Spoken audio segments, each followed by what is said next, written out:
So Carol, first of all, so we can check our levels, can you tell me your name and how did you get here today? Carol Everall, and I got here by car. I drove. Fantastic. Does that sound okay? Do you want one more, sir? Yeah, one more, please. Carol, just one more time, please. Tell me your name and how you got here today. Carol Everall, and I drove here by car. Yeah. That okay? So if you talk to me, we'll just ignore the cameras Okay. here, and we'll hope for the best. So first of all, Carol, can you give me an idea of really your own kind of life working in the pottery industry? When did you start? Where did you work? And what kind of things did you do? I started at Coalport in Stoke, 1968, a long time ago. I was just 15 years of age. I'd got 3 aunties that already worked on there, and they kept saying, come down and have a look. And I said, I can't do what you do. I'm not artistic. Come and have a look. Well, at that time, I lived at Bentley, and it was quite a journey to get from Bentley to Stoke by bus. And then when you got off the bus in Stoke, you had to walk from there to Coalport down London Road. So eventually I said, okay, I'll come and have a look. And I was greeted at the door by the lady in charge. They used to be called Mrs. just before I joined. And at that point it was Anne McGraw. And she sat me down at a wooden bench with 10 other ladies on it. She gave me a bowl. She mixed the colours on a glass tile. And she said, you have a go after I've painted this rose, see what you think, while I go do a job over there. And as soon as I put that colour on the flowers, I knew that's what I wanted to do. And I've been basically doing it ever since. They said I was okay, I got some talent, and that they would train me. So at just 15 years of age, I was trained for 2 years to paint flower bowls, cottages, figurines and jewellery of all description. And I just loved it. It was quite a journey, like I said, going from Stoke to Bentley and back again. But it was well worth it. I was the youngest one there to start with. The older girls, they were 19, 20, 21-year-olds. All I wanted to do was to be like them. They'd come in on a Friday with their little bags, and I thought, what have they got in those bags? And they got rollers and shampoo and scarves.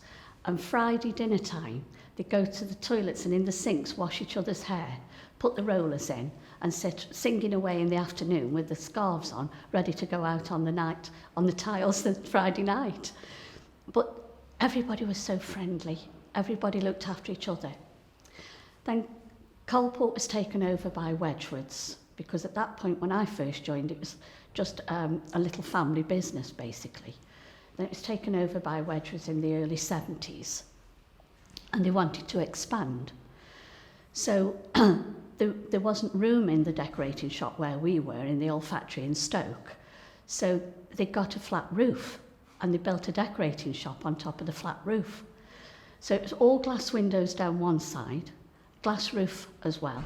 So it was wonderful in the winter, you know, you've got radiators as well. It was cold in the winter, but it was very, very warm in the summer. So it really wasn't very good conditions to be working in. At that point as well, a lot of the girls used to go off at dinner time to pay bills or to do a bit of shopping in Stoke. Well, my grandparents lived just round the corner from Coalport in Stoke, so I was born there, so I used to go round and take my sandwiches for my dinner and sit with my grandparents at dinner time. My grandma used to do a lobby on a Wednesday, so I'd have a bowl full of lobby sitting on the grate waiting for me. And on a Friday, they used to do beetroot wine. And I used to have a little glass of beetroot wine on the hearth waiting for me Friday lunchtime as well. It sounds such a long time ago now saying these things, but it's gone so quick. And we had such lovely times. Les Challicum was Coalport's manager, and Clive Cartledge was the manager over the decorating shop. And then, like I said, when Wedgwood expanded, poor Les, he wanted to keep his little family, and it was getting out of control a little bit because it was growing, you know. But I think I was at Coalport in Stoke for about 8 years.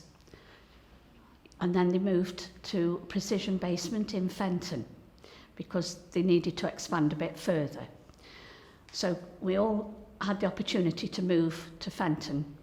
Those ladies, a lot of them lived in Stoke and some of them didn't want to move to Fenton, thought it was too far. They were close to retirement, so they retired. But I joined them and went to Precision Basement, which was part of the Wedgwood Group. But we were only renting that for 2 years, and then they moved us again, and we joined Crown Staffs, joined forces with them, which is the Minerva Works, which is a back of Fenton. It was behind the Duke of Wellington, so we joined there. So I served the last couple of years of my time working for Coalport at that factory there. Again, lovely times. In the factory in Stoke, we all used to take little radios and we'd have sing-song. But then when they'd expanded, the ladies had got too many radios going on different stations. So the manager said, we won't have everybody bringing separate radios in. We'll have tannoy and we'll have music over the tannoy.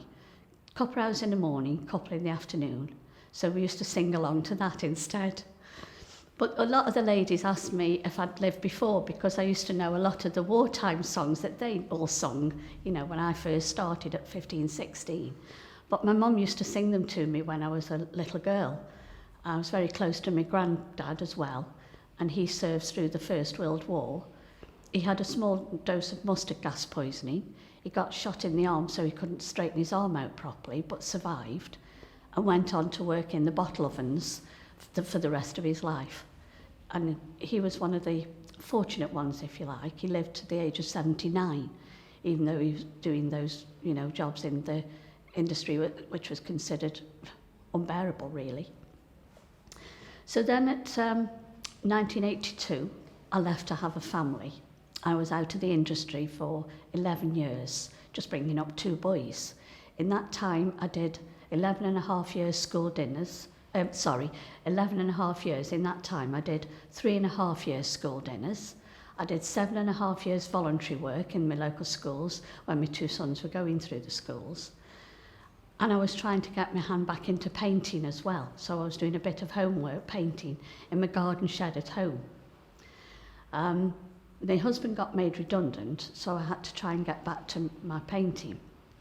But then I found it very difficult to get back into the factory because they all asked, how long is it since you'd worked on a factory? And I said, 11 years. And they said, oh, you know, we know you've probably still got the ability, but it's the speed we want. Because when I first got married, my husband used to say to me, can I just say something? I said, what's the matter, Doc? And he said, can you slow down while we're doing the dishes? I used to do the dishes, he'd wipe them. He says, because if you don't slow down, we're not going to have any dishes left at the end of the month because I work so fast. I still live like that, really, today. You never lose that speed of whatever you do when you've been doing piecework in the industry most of your life.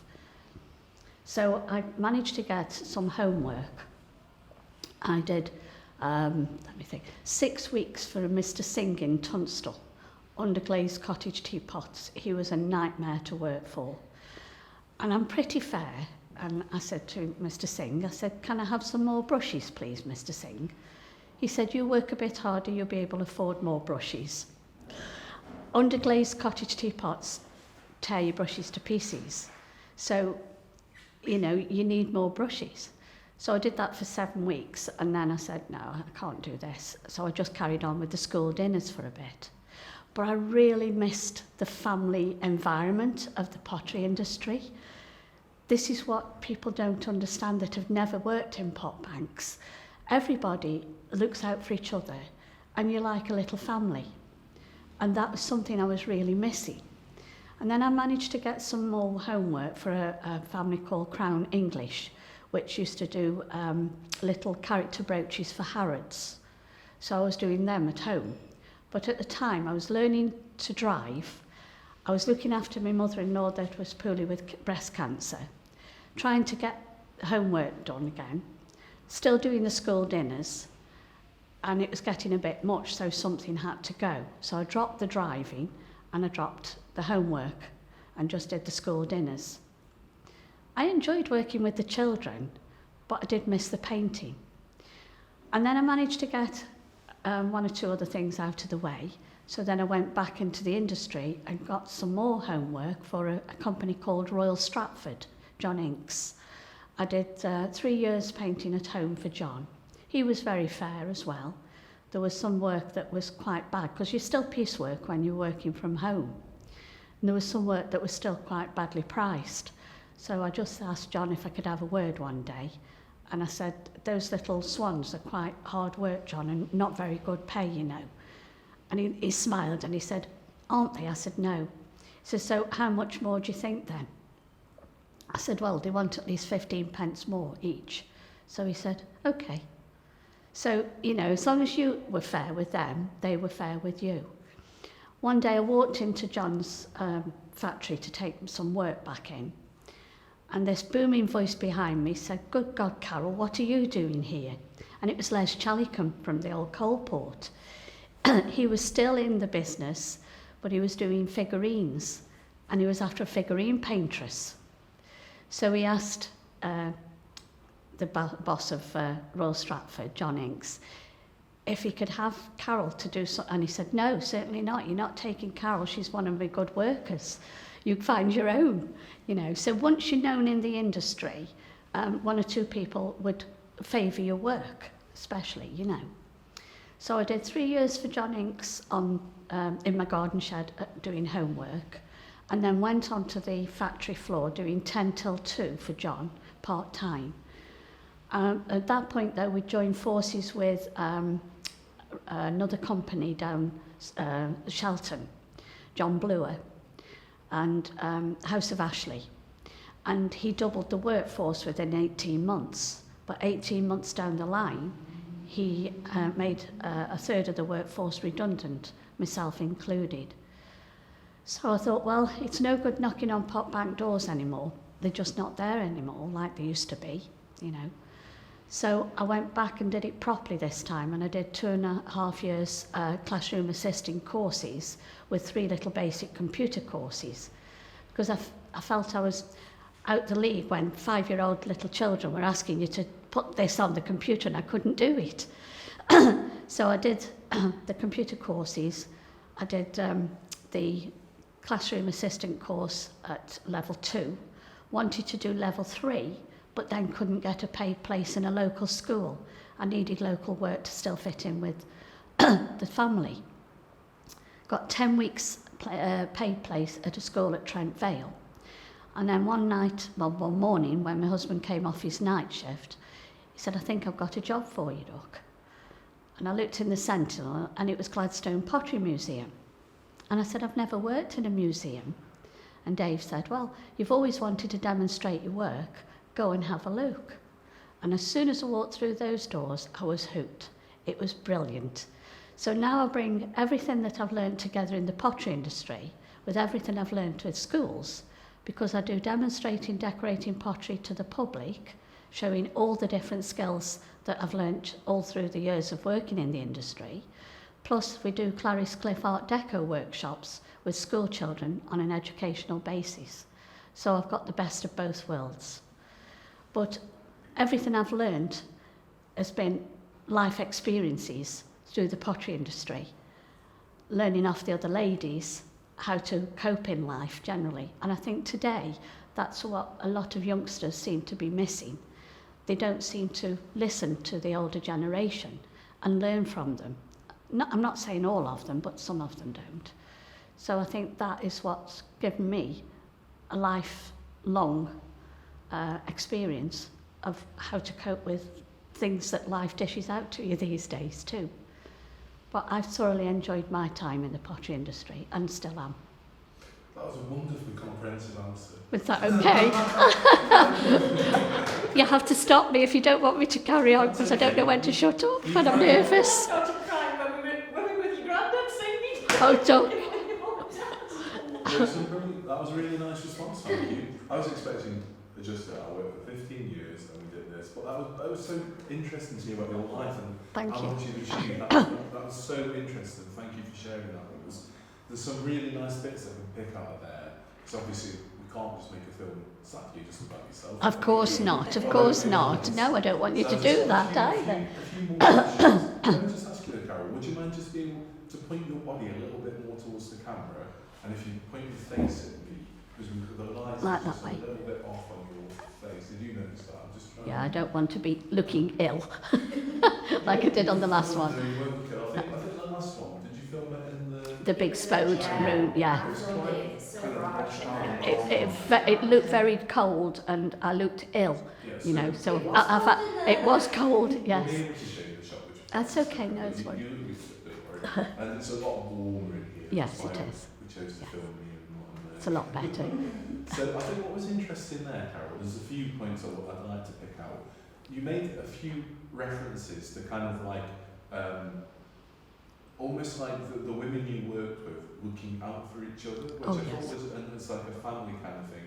Could you kind of tell me a bit more about that, please, and sort of like how did kind of like women look out for each other in the factory, and what was that experience like? Well, we had one funny experience. Our forelady, Anne McGraw had retired, so Mary Wareham took over, and she'd been a paintress at the bench. So Mary knew exactly what it was like to be piecework in the industry. So Mary used to have the work come into the decorating shop, and she'd separate it out so that everybody got a little bit of good and a little bit of bad work. She tried her best, but it didn't always work, because the faster workers would go up for another order. So what was left at the end of the week or the end of the days, the slower workers would get that. But if anybody was feeling unwell, somebody else would say, there's a doctor across the road. She's most of the ladies lived in Stoke anyway. She needs to go to the doctor's. I'll take her, Mary, I'll take her. And they'd offer to go across to the doctor's with her, you know. Every time that you needed anything, you could call upon any of those ladies and they'd all help you out, whatever you were asking of them, you know. And especially me being the young one, they'd say, are you okay today? Are you all right with that order? You know. But what your training actually involved as well is that you had to look after the other ladies too. So your training meant every morning you had to make sure all those ladies had got enough turps to work with, they got enough cloth as well.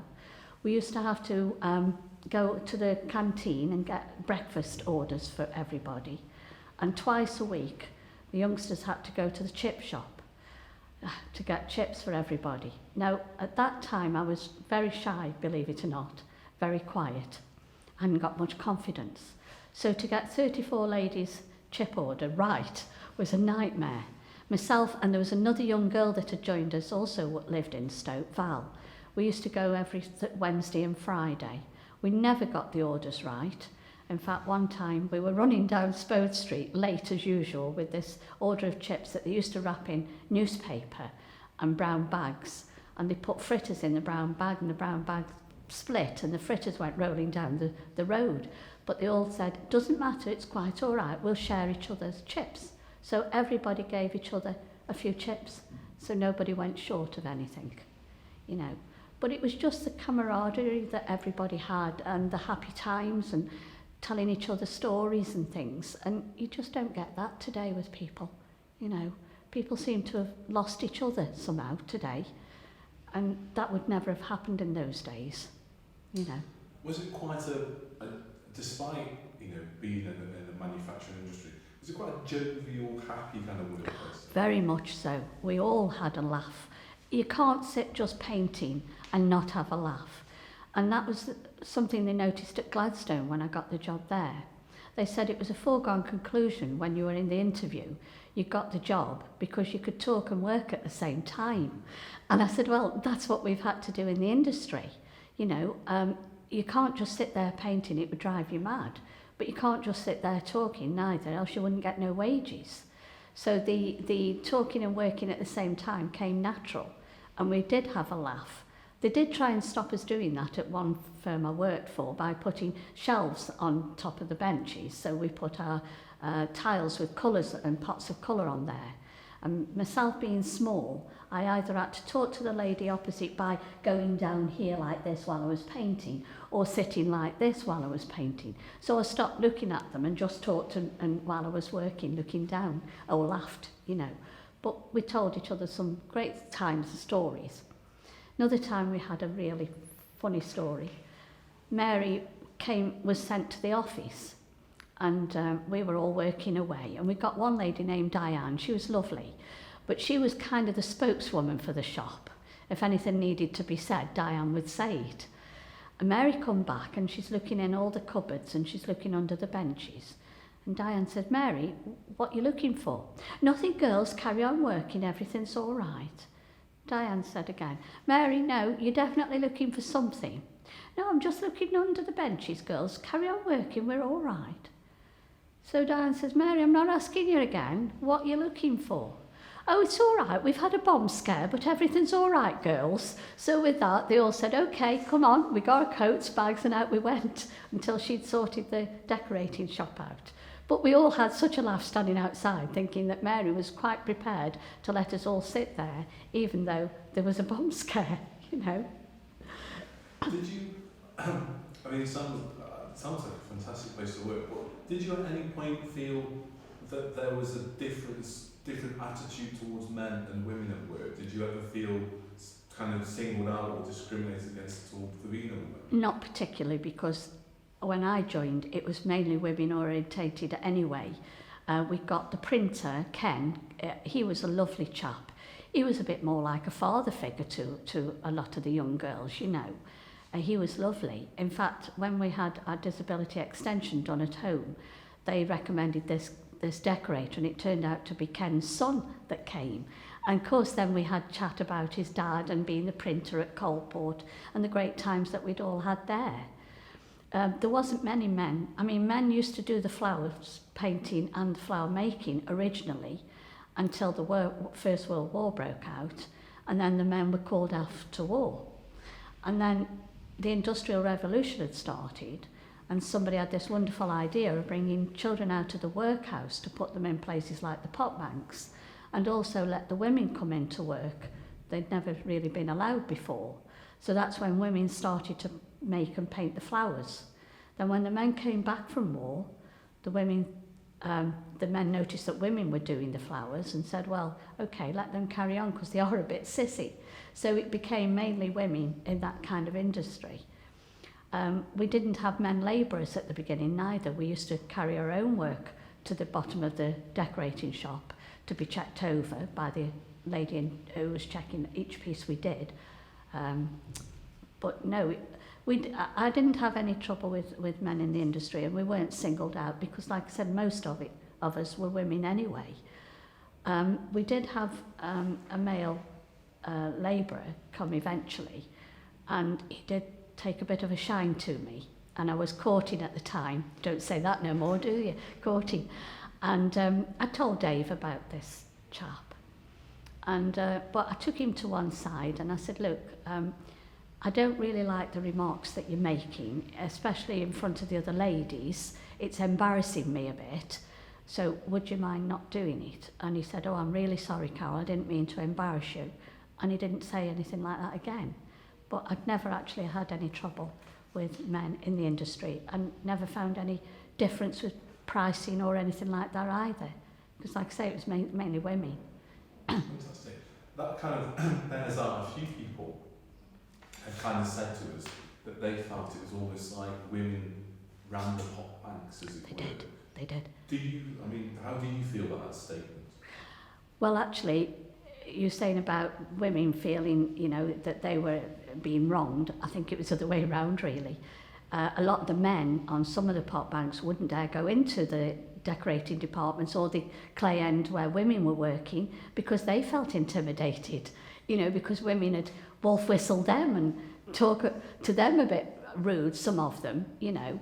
But I mean, like I said, it was a bit different in them days. Yeah, I think men were more nervous of women than the other way around, you know. Fantastic. And I want to just mention piecework, because you very kindly obviously brought your book in with us. If you imagine for 1 second that I'm completely uninitiated and don't know what piecework is. Could you tell me what is piecework, please? Piecework is a price per piece. Every piece has got a different price, and you'd have, say, 10 of one thing, which would be priced at, say, 20 pence each. And you'd have 10 of something else, which would be priced at 30 pence each. So when you'd finished that order went into your order book. You wrote that down yourself. Your lady in charge at the end of the day would then put that on an order sheet, and then prices for each piece would go up to make your wages each day. And that would be your week's wages at the end of the week, calculated on what you'd earned on each piece each day. Fantastic. Did it make for a competitive environment, or were you all supporting each other, trying to help each other? What kind of difference did kind of piecework make to the workplace, do you think? It worked in a lot of ways. It worked for the factory owners because they knew that the women, if they worked harder and faster, they would get their orders out on time. You didn't have to do a certain amount, but if you didn't, obviously you weren't going to get your wages. Some ladies made lovely paintresses but didn't actually make the piecework rate, and the factories didn't want to lose them because they'd paid for the training. So they would ask those ladies if they wanted to go work into another area on the same factory though, because they'd paid for the training. Some ladies were faster than others, obviously, but particularly at Coalport, when Wedgwoods had taken over, what they did do was they bought in time and motion. Now that was a whole different ball game, and that actually created a bit of a problem because they wanted more work out of us for less money. And I had a time and motion man, John White, sitting next to me for 6 months actually. Everybody keeps saying, 6 months? How come? We've got so many different pieces. I've never known a factory to have so many different ranges that Coalport had got. So John timed every piece that we did, every move that we made on those pieces. And one day he turned to me and he said, Carol, I've just noticed you've taken 5 brush strokes to paint that rose. Can you paint it in 3, that rose petal? And I looked at him and I said, are you for real? I knew then I'd had the best years of my life out of that job that I was ever going to get. And it wasn't really the same after that, because they did cut the wages. They didn't want the ladies to do a lot more for less, you know. But most of the time, you worked hard and fast because you knew the harder you worked, the faster you worked, the more money you get. So it worked all round. Fantastic. But just have one more. You've given us some wonderful responses, Karen. We could probably talk to you all day to be honest with you. Well, we're asking everybody kind of, clearly it meant so much to you to work in the pottery industry. Is it something that you were proud of? And if so, why were you proud to be part of the pottery industry? I was very proud to work in the pottery industry, and I'm very proud to be working in the Gladstone Pottery Museum now, telling my stories and showing people the skills that we all have in the industry. It was such a lovely time to work in the industry. It meant that your work was going all around the world, not just in Stoke. In fact, at Coalport in particular, our work went to America and France in particular. So it gave you a great achievement to think that your work was actually going all around the world. And it still gives me that buzz, if you like, that pride, knowing that the visitors that buy anything at the Gladstone of my work has gone all around the world again. Sorry. It's all right. It's all right. Oh, don't worry. I managed to get there before I announced. It's all right. You carry on. Did you want to add anything to that? So it was a nice place to start, that you were so proud of your work that you've made is going around the world. It must be an immensely kind of rewarding kind of thing to have. Very much so, and especially as most of my family were in the industry. My granddad, after he'd survived the First World War, came back and worked in the bottle ovens for the rest of his life. Told me horrendous stories how that was, you know, working in those places, wearing a towel doubled up round the middle to mop up the sweat because they never let them cool down the 2 days. That's why he had so many injuries.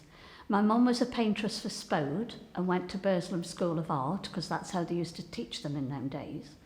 I was taught at a bench by Coalport straight from school, like I said, at just 15. I've got 3 younger brothers, so my mum was doing homework for Coalport.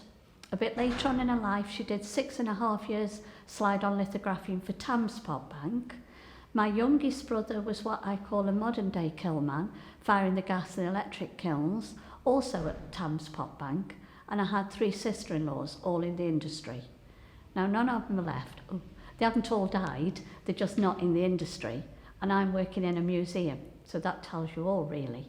But I'm still very, very proud to be able to work in the museum and tell everybody and show everybody all the skills that people had in this area.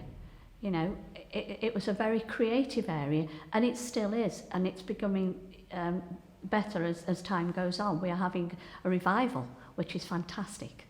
And just one more question, Carol. If you had to offer any advice to any young women today looking to pursue a career in ceramics, based on your kind of life and your knowledge and experience, what advice would you have for young ladies or young women looking to get into ceramics? Just have a go. If you get courses at universities or at colleges and you like the idea, then go for it. You know, they'll have lovely, not just experience of the work, but life experience too in the industry.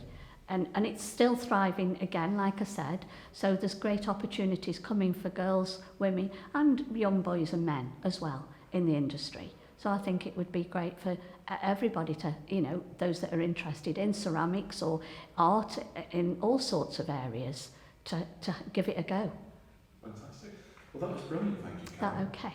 Now, I will quickly say, when you get up on the microphone, Yes.